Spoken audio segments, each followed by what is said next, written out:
Place maintenant à notre dernier rendez-vous de Paris Direct. C'est derrière l'image. Rendez-vous pour décrypter l'info à partir de photos qui font sens. Et c'est une large page américaine que nous ouvrons tout de suite avec vous, Barbara Gabel. Bonjour, journaliste pour le web à France 24. Le procès au pénal de Donald Trump, on en parle depuis quelques jours sur cette antenne, va reprendre cet après-midi à New York. C'est l'affaire Stormy Daniels.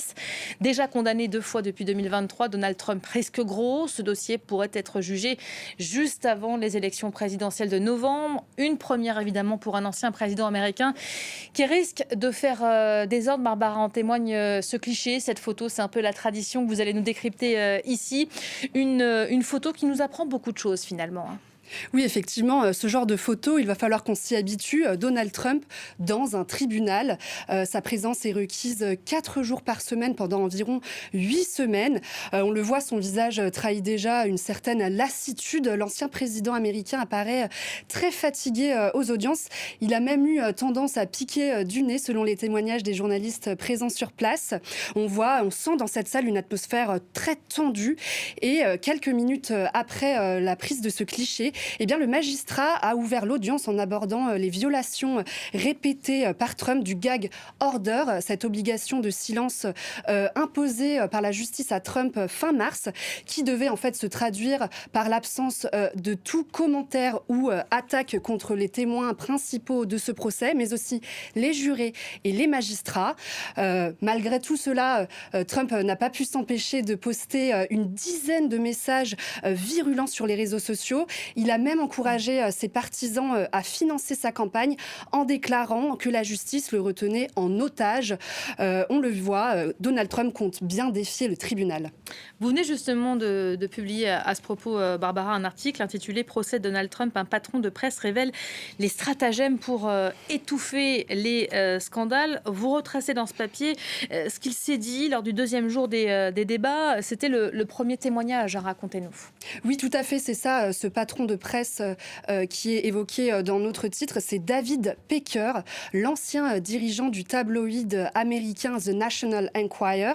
Il est le tout premier témoin, vous l'avez dit, à être appelé à la barre et il a fait de sacrées révélations, notamment en 2015, quand Donald Trump s'est porté candidat aux primaires républicaines. Eh bien, David Pecker aurait promis d'être ses yeux et ses oreilles, c'est-à-dire qu'il se méfierait de toutes les rumeurs ou histoires qui pourraient nuire à sa campagne.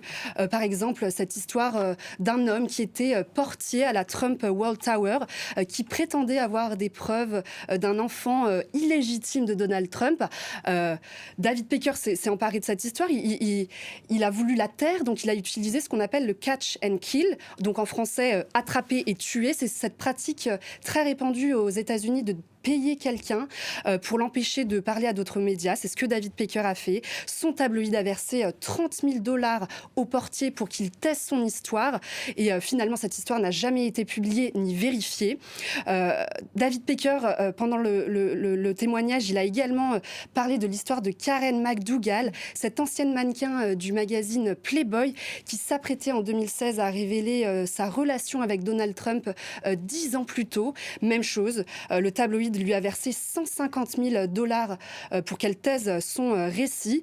Eh bien, au procès, ces 2 épisodes cruciaux qui ont été racontés par David Pecker, ils sont très importants en fait pour démontrer qu'il y a un stratagème pour étouffer tout scandale. Et on aperçoit juste derrière vous, alors c'est pas très net, mais cette garde rapprochée et ces véhicules qui sont en train de s'élancer, qui quittent la Trump Tower, puisque on l'a pas vu précisément, mais Donald Trump vient de quitter ses bureaux, la Trump Tower. Il est en train de prendre la direction précisément du tribunal de New York où les juges et le jury l'attendent. On va peut-être retrouver tout de suite sur place Sarah Anderson, qui est notre correspondante à New York. Sarah, bonjour. On vous confirme que Donald Trump vient à l'instant de quitter la Trump Tower. Il est en train de se diriger vers vous. L'audience va reprendre donc cet après-midi. Vous allez la couvrir pour nous avec ce témoignage que Barbara évoquait, qui a donc été interrompu 24 heures, celui de David Pecker, qui va reprendre tout à l'heure, que tout le monde attend aujourd'hui.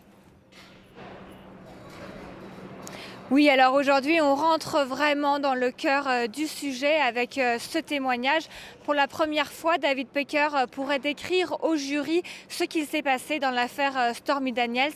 Alors, David Pecker et Donald Trump se connaissent bien, ce sont des amis de longue date, mais leur amitié a vraiment pris un tournant particulier à l'été 2015, à l'approche de l'élection présidentielle.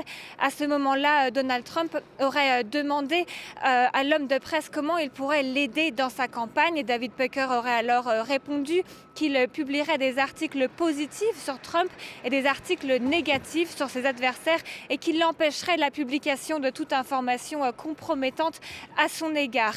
Alors David Pecker aurait donc à ce moment-là entendu parler de la prétendue relation sexuelle entre Donald Trump et Stormy Daniels. Il aurait alors rapidement averti les équipes de Donald Trump. Et Donald Trump aurait ensuite payé 130 000 $ pour acheter le silence de Stormy Daniels. Alors ça, c'est ce qu'affirment les procureurs qui parlent donc d'un complot criminel pour truquer l'élection. On devrait donc en savoir plus d'ici la fin de cette journée. Alors de l'autre côté, eh bien, les avocats, eux, nient en bloc la responsabilité de leurs clients. Et puis Donald Trump, eh bien lui, en fait, n'a pas du tout envie d'être là. Il préférerait largement être à Washington, là où se déroule aujourd'hui une audience avec la Cour suprême qui décidera s'il bénéficie ou non de l'immunité pour les faits qu'il a commis lorsqu'il était président. Alors on l'aperçoit à chaque fois derrière vous, Barbara, ces barrières et ces caméras dressées pour la presse internationale qui fait à chaque fois le déplacement pour couvrir évidemment ce procès unique en son genre. Vous vous trouvez dans ce qu'on appelle finalement le carré presse dressé juste en face de l'entrée du palais de justice. Quelle est l'incidence d'un tel procès dans la vie des Américains? Est-ce qu'ils la suivent ou non à la télévision? Et puis est-ce que ça, on l'imagine, rythme la vie des New-Yorkais aujourd'hui? Oui, ce procès, il est historique. Un ancien président américain jugé au pénal, je veux dire, c'est du jamais vu. Et on le voit par la portée médiatique de ce procès. Chaque matin, chaque jour, il y a des dizaines de journalistes derrière moi qui braquent leurs caméras devant le tribunal. Et on le voit aussi par le niveau de sécurité tout autour du tribunal. On a des voitures du NYPD, on a des agents un peu partout qui bouclent tout le périmètre. Et puis, chez les New-Yorkais, eh bien, ça reste un vrai sujet de conversation. Alors globalement, les New-Yorkais sont assez exaspérés par le spectacle qui se déroule au tribunal, exaspérés par les propos de Donald Trump, mais je dois dire aussi assez inquiets à l'approche des élections, car New York eh bien, n'est pas du tout la base électorale de Donald Trump, mais c'est pourtant ici que Donald Trump va devoir rester pendant ces prochaines semaines, alors qu'il a l'obligation de se rendre à toutes ces audiences. Merci beaucoup Sarah Anderson en direct de New York. On ira à Washington dans quelques instants. Un dernier mot avant Barbara. Au vu des premiers témoignages, on peut dire que les pratiques de ce tabloïd ont en tout cas servi les intérêts de l'ancien président américain dans sa campagne en 2016. Oui, tout à fait. Et puis Donald Trump, il s'appuyait déjà fortement sur les tabloïds pour se faire un nom dans les années 80 90 à New York. C'est d'ailleurs à cette période qu'il a rencontré David Pecker. Donc le tabloïd de David Pecker, en plus d'écrire des titres flatteurs sur Trump, de monter des scoops de toutes pièces sur les rivaux de Trump, eh bien, il n'hésite pas à attaquer les candidats républicains en 2015-2016 qui gagnaient en popularité. Par exemple, en mars 2016, on a des articles qui établissent de faux liens entre Ted Cruz, ce rival de Trump, et son père, avec l'assassinat du président Kennedy, évidemment des fake news. Il n'hésite pas non plus à s'acharner sur Hillary Clinton. Il l'accuse d'avoir tenu des propos racistes et d'avoir fait chanter et intimider des procureurs lors de l'affaire des courriels en 2015, des allégations totalement infondées. Et donc, de son côté, Trump nie tout complot pour truquer l'élection de 2016. Merci beaucoup Barbara. Donald Trump nous disait à l'instant, Sarah, qui aurait préféré aujourd'hui être à Washington où la Cour suprême a accepté de statuer sur l'immunité pénale de l'ancien président américain. On va justement retrouver là-bas notre correspondant Mathieu Mabin. Bonjour Mathieu. On prend le pouls à vos côtés. Alors c'est vrai, on va peut-être pas l'entendre, mais c'est un peu l'argumentaire et le principal axe de défense de Trump dans ses affaires judiciaires. Il se victimise, il se pose en victime d'une chasse aux sorcières orchestrée par le camp démocrate et Joe Biden. On sait que cette stratégie a fonctionné jusque-là parce qu'en général, on regarde les sondages et ça a plutôt tendance à booster sa cote. Est-ce que c'est toujours le cas aujourd'hui ? Oui, écoutez, ce qui est certain, c'est que les convocations à répétition que subit en ce moment Donald Trump font grandir son taux d'exaspération. Ça, c'est une certitude et on le voit physiquement dans les expressions de l'ancien président. En clair, le candidat Trump n'est plus maître de son emploi du temps et donc de son agenda de campagne. Et c'est tout ce qui compte. Ces derniers jours, il ne s'est d'ailleurs pas privé de le formuler aux magistrats, notamment en charge de l'affaire qui l'oppose à la juridiction de New York. Une réalité qui n'a d'ailleurs pas échappé à l'équipe de campagne de Joe Biden non plus cette fois, puisque chaque fois que Donald Trump est immobilisé par une comparution, le candidat Biden apparaît quelque part sur une estrade et généralement dans l'un des États clés où Donald Trump prévoit également de faire campagne et de concentrer ses efforts, évidemment. Et donc, en ce sens, on peut considérer que le candidat républicain est pénalisé, pour répondre à votre question. Mais attention, cela ne se traduit pas nécessairement en chiffres, en tout cas pas encore. Cela n'entame pas concrètement sa cote de popularité.